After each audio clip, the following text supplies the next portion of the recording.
যে 13 নম্বর সূরা সূরাতুর রাদের শুরু থেকে 14 নম্বর আয়াত পর্যন্ত তেলাওয়াত করা হয়েছে।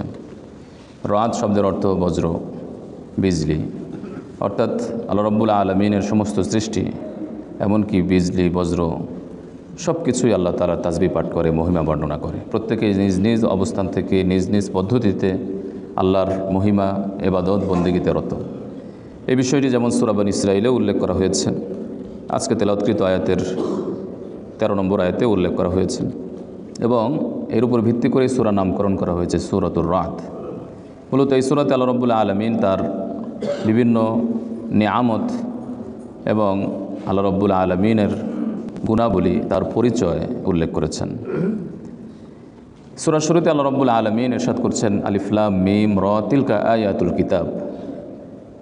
এই আয়াতগুলো হলো আল্লাহ রাব্বুল আলামিনের পক্ষ থেকে নাজিলকৃত কোরআনের আয়াত।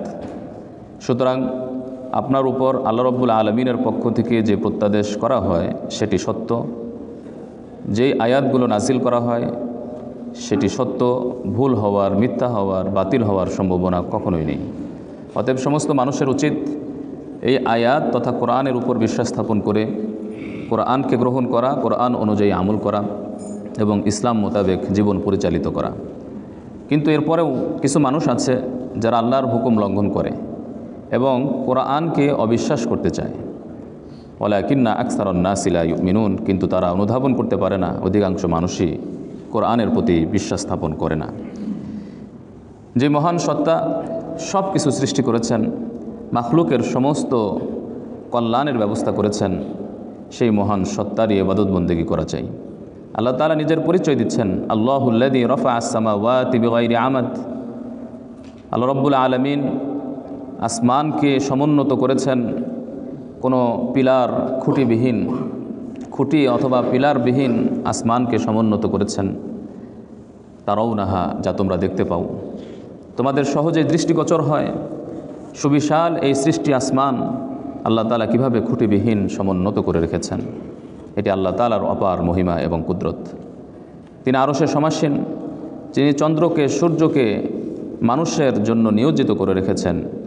তার আজ্ঞাবহ অবস্থায় চন্দ্র, সূর্য আছে এবং মানুষের কল্যাণে নিয়োজিত আছে। আল্লাহ রাব্বুল আলামিন গ্রহ উপগ্রহের মধ্যে শুধু চন্দ্র এবং সূর্যের কথা উল্লেখ করেছেন। মূলত হাজারো হাজারো গ্রহ উপগ্রহ আছে, এর মধ্যে এই দুটি বড় গ্রহকে উল্লেখ করে আল্লাহ তাআলা এদিকে ইঙ্গিত করছেন যে বড় দুটি বিষয়ে, বড় দুটি গ্রহ যখন আল্লাহর নিয়ন্ত্রণাধীন, ছোট ছোট সকল গ্রহই আল্লাহর নিয়ন্ত্রণাধীন। কুল্লু ইয়াজরি লিআজালিম মুসাম্মা, প্রত্যেক গ্রহ উপগ্রহ তার নির্দিষ্ট সময় পর্যন্তই চলবে। এরপর আল্লাহ তাআলা তার সময় সমাপ্ত করে দিবেন, ধ্বংস করবেন, কিয়ামত সংঘটিত হবে। ওয়া হুয়াল্লাযী মাদ্দাল আরদ, আল্লাহ রাব্বুল আলামিন আসমানের আলোচনা করার পর জমিন সম্পর্কে আলোচনা করছেন, যে তিনি জমিনকে বিস্তৃত করে দিয়েছেন এবং এই জমিন যেন সুদৃঢ় থাকে। জমিনে সুউচ্চ পাহাড় পর্বত স্থাপন করেছেন, মানুষের কল্যাণার্থে নদী নালা, সমুদ্র, বিভিন্ন খাল বিল সৃষ্টি করে দিয়েছেন। ওয়ামিন কুল্লি সামারাত, এবং এই পানির মাধ্যমে, নদীর মাধ্যমে এবং আসমানি পানির মাধ্যমে আল্লাহ রাব্বুল আলামিন সকল প্রকার ফল, ফ্রুট, উদ্ভিদ এবং মানুষের প্রয়োজনীয় খাবার, শস্য ইত্যাদি আল্লাহ তাআলা উৎপন্নের করার ব্যবস্থা করে দিয়েছেন। ওয়ামিন কুল্লি সামারাতি জাআলা ফিহা যাওজাইন ইসনাইন, এবং ফল ফ্রুটের মধ্য থেকে প্রত্যেক ফল ফ্রুটকে আল্লাহ তাআলা জোড়া জোড়া সৃষ্টি করেছেন। অর্থাৎ তার যেভাবে পুলিঙ্গ আছে, স্ত্রীলিঙ্গ আছে, নর আছে, মাদি আছে, এমনিভাবে এর অর্থ এটিও হতে পারে যে আল্লাহ রাব্বুল আলামিন জোড়া জোড়া সৃষ্টি করেছেন, যেমন সাদা, কালো, স্বাদ, বিস্বাদ, টক, মিষ্টি ইত্যাদি জোড়া জোড়া করে আল্লাহ রাব্বুল আলামিন প্রত্যেক ফল, ফ্রুট এবং সব কিছু সৃষ্টি করেছেন। এবং তিনি রাত সৃষ্টি করেছেন, দিবস সৃষ্টি করেছেন মানুষের কল্যাণার্থে। সুতরাং যারা চিন্তাশীল তাদের এই বিষয়ে চিন্তা করা উচিত যে এই সকল বিষয় সুন্দরভাবে সুচারুরূপে সব কিছু পরিচালিত হচ্ছে, এটি অযথাই পরিচালিত হচ্ছে না বা কোনো নিয়ন্ত্রকবিহীন পরিচালিত হচ্ছে না, আপনি চলছে না। নিশ্চয়ই এর একজন নিয়ন্ত্রক আছেন, সৃষ্টিকর্তা আছেন, পরিচালক আছেন। ইউদাব্বিরুল আমর, বরং তিনি সকল কিছুর পরিচালনা করেন। অফিল আরদি কিতাউম মুতাজাবিরাত, আল্লাহ রাব্বুল আলামিন জমিনে এমন ভূখণ্ড সৃষ্টি করেছেন যা পরস্পর মিলিত। আবার কিছু কিছু ভূখণ্ড আছে যা দ্বীপ, সমুদ্রের কারণে, পানির কারণে অন্য ভূখণ্ড থেকে বিচ্ছিন্ন। ওয়াজান্নাতুম মিন আনাবি ওয়া যার'উ ওয়া নাখিল, এবং তিনি বিভিন্ন বাগিচা সৃষ্টি করেছেন, আঙ্গুরের বাগান, বিভিন্ন শস্য, খেজুর বাগান, এমন এমন কিছু গাছপালা আল্লাহ তাআলা তৈরি করেছেন যার কাণ্ড একটি এবং যার কাণ্ড একাধিক, শাখা প্রশাখা অনেক, যেমন সুপারি গাছ, এমনিভাবে তাল গাছ, খেজুর গাছ, নারিকেল গাছ, এগুলির কাণ্ড একটি, এবং এমন এমন কিছু গাছ আল্লাহ তাআলা সৃষ্টি করেছেন যার কাণ্ড শাখা প্রশাখা অনেক। অথচ জমিন এক, পরস্পর মিলিত জমিন, ভূখণ্ড, আসমান থেকে আল্লাহ তাআলা পানি বর্ষণ করেন, জমিনের পানিও এক, কিন্তু তার ফল ফ্রুট ভিন্ন ভিন্ন, বিভিন্ন রকমের, স্বাদ ভিন্নতা, স্বাদের ভিন্নতা, গাছের ভিন্নতা। আল্লাহ রাব্বুল আলামিন তিনি এগুলি সৃষ্টি করেছেন। জমিন এক হওয়া সত্ত্বেও, আসমানি পানি, জমিনের পানি এক হওয়া সত্ত্বেও যে মহান সত্তা রং বেরঙ্গের ফল ফ্রুট, স্বাদ বিষাদের ফল ফ্রুট তৈরি করেছেন, সুতরাং সেই মহান সত্তার অপার মহিমা এবং কুদরত এবং ক্ষমতা আছে। ইন্না ফি যালিকা লাআয়াতিন লিকাউমিন ইয়াকিলুন, নিশ্চয়ই এতে রয়েছে জ্ঞানী সম্প্রদায়ের জন্য শিক্ষা, নিদর্শন। এরপর আল্লাহ রাব্বুল আলামিন যারা পুনরুত্থানকে অস্বীকার করে তাদের সম্পর্কে আল্লাহ তাআলা ইরশাদ করছেন যে আল্লাহ রাব্বুল আলামিনের এতক্ষণ যা বিবরণ দেওয়া হলো তার কুদরতের একটি প্রকাশ, যার দ্বারা বোঝা যায় আল্লাহ তাআলা যা কিছুর ইচ্ছা তাই করতে পারেন। আল্লাহ তাআলা যে সকল বিষয়ের ওয়াদা দিয়েছেন সেটি সত্য, বাস্তবায়িত হবে, সন্দেহ প্রকাশ করার কখনোই সুযোগ নেই। ওয়া ইন তা'জাব ফা'আজাবুন কাউলুহুম, আপনি যদি আশ্চর্য হন তাহলে তাদের এই কথা তো আশ্চর্যজনক। ইন ইজা কুন্না তুরাবা, তারা বলে যে আমরা যখন মাটিতে পরিণত হয়ে যাব, আমরা যখন মাটির সাথে মিশে যাব, চূর্ণ বিচূর্ণ হয়ে যাব, অস্তিত্বহীন হয়ে যাব, আমরা পুনরায় নতুনভাবে কিভাবে সৃষ্টি হব। অথচ তারা চিন্তা করে না যে ওই সকল ব্যক্তিরা, মানুষ, মাখলুক, তারা অনস্তিত্ব ছিল, অস্তিত্বহীন ছিল। অস্তিত্বহীন থেকে আল্লাহ তাআলা যিনি অস্তিত্বে এনেছেন, সেই মহান সত্তা অনস্তিত্ব থেকে পুনরায় অস্তিত্বে আনতে পারেন। যে মহান সত্তা একবার, প্রথমবার আনতে পেরেছেন, দ্বিতীয়বারও আনতে পারেন। বরং মানুষের কাছে তো এই বিষয়টি সহজ যে প্রথমবার আবিষ্কার করলে দ্বিতীয়বার আবিষ্কার করা সহজ। অথচ আল্লাহ তাআলার কাছে প্রথম, দ্বিতীয়, তৃতীয় বলতে কিছু নেই, সবই সমান। অতএব আল্লাহর কাছে এটি কোনো বিষয় নয়। আল্লাহ তাআলা ওয়াদা দিয়েছেন পুনরুত্থান হবে, পুনরায় জীবন দিবেন, কিয়ামতের ময়দানে হাসর হবে এবং জান্নাত জাহান্নাম হবে, এতে কোনো সন্দেহ নেই। সুতরাং উলাইকাল্লাযীনা কাফারু বিরাব্বিহিম, যারা আল্লাহর কুদরত, আল্লাহর তাওহীদ, ইবাদত বন্দেগী করে না, আল্লাহর স্বীকৃতি দেয় না, অস্তিত্বকে অস্বীকার করে, আল্লাহর বিরুদ্ধাচারণ করে, উলাইকাল আগলালু ফি আনাকিহিম, তাদের গর্দানে থাকবে বেরি, তাদেরকে শাস্তি দেওয়া হবে। ওয়া উলাইকা আসহাবুন নার হুম ফিহা খালিদুন, এবং তারা জাহান্নামী হবে এবং চিরকাল সেখানে থাকবে। ওয়া ইস্তাজিলুনাকা বিস-সাইয়্যিআহ, রাসূলুল্লাহ সাল্লাল্লাহু আলাইহি ওয়াসাল্লাম যখন আল্লাহ তাআলার কোরআনের আয়াতের ভিত্তিতে মানুষদেরকে সতর্ক করেন যে কিয়ামতকে তোমরা ভয় করো, পুনরুত্থানকে ভয় করো, আল্লাহর আযাবকে ভয় করো, তখন তারা উপহাস করে বলে তাহলে সেই আযাব নিয়ে আসুন। তারা মন্দকে ত্বরান্বিত করতে চায় ভালোর আগে, অথচ তারা জানে না, তারা কি চিন্তা করে দেখতে চায় না যে ইতোপূর্বে এই জাতীয় ব্যক্তিদের উপর কেমন শাস্তির দৃষ্টান্ত অতিবাহিত হয়েছে। অতীত যুগে অনেক সম্প্রদায়কে আল্লাহ তাআলা ধ্বংস করেছেন। আল্লাহ রাব্বুল আলামিন যেভাবে মানুষের প্রতি দয়াশীল, ক্ষমাশীল, ঠিক তেমনিভাবে তিনি কঠোর শাস্তিদাতাও।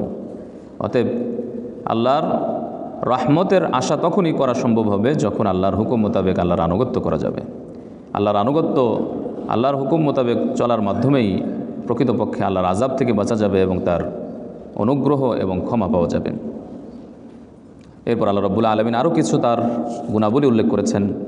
আল্লাহু ইয়ালামু মা তাহমিলু কুল্লু উনসা ওয়া মা তাগীদুল আরহাম ওয়া মা তাজদাদ, সে মহান সত্তা, এর জ্ঞান এত ব্যাপক যে তিনি প্রত্যেক নারী তার গর্ভে কি ধারণ করে সে সম্পর্কে জানেন।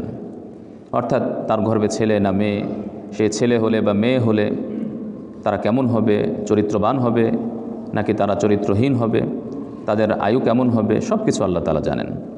ওমা তাগীদুল আরহাম ওমা তাজদাদ, এবং গর্ভস্থিত সেই বস্তুটি বা রেহেম, সেটি তার মেয়াদ কম হবে না বেশি হবে, গর্ভের সন্তান 7 মাস থাকবে, 8 মাস থাকবে, 9 মাস থাকবে না 10 মাস থাকবে, এরপর তার জন্ম হবে, সঠিক সময় আল্লাহ তাআলাই জানেন।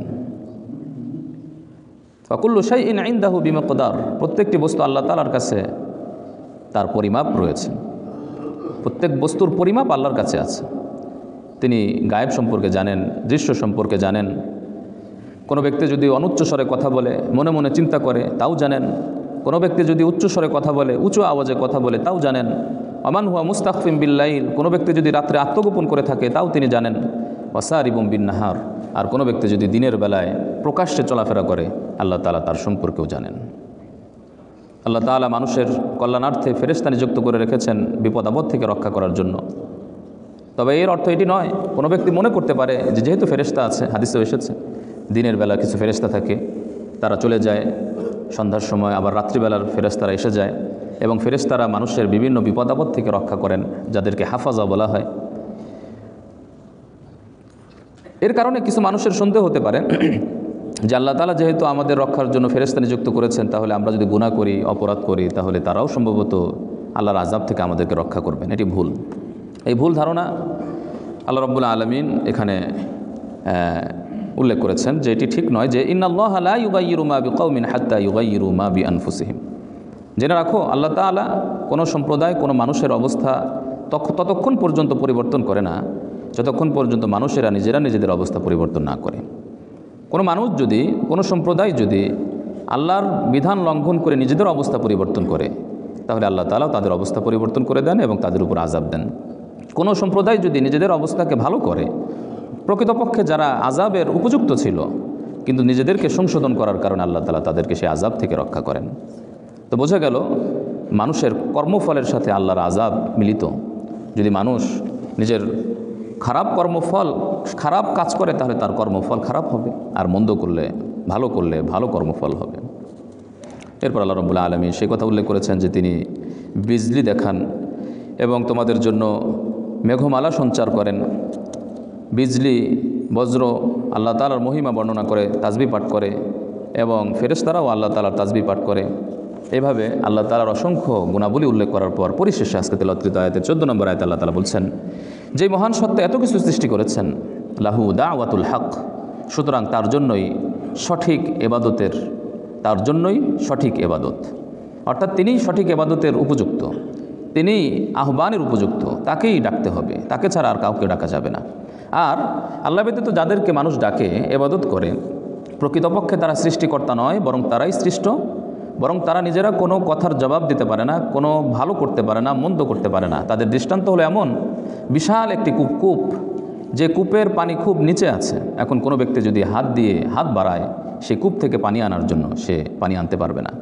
সে যত চেষ্টাই করুক না কেন, তার মুখে শুধুমাত্র হাত দিয়ে পানি আনতে পারবে না, কারণ কূপ তো অনেক বড় এবং পানি অনেক নিচে।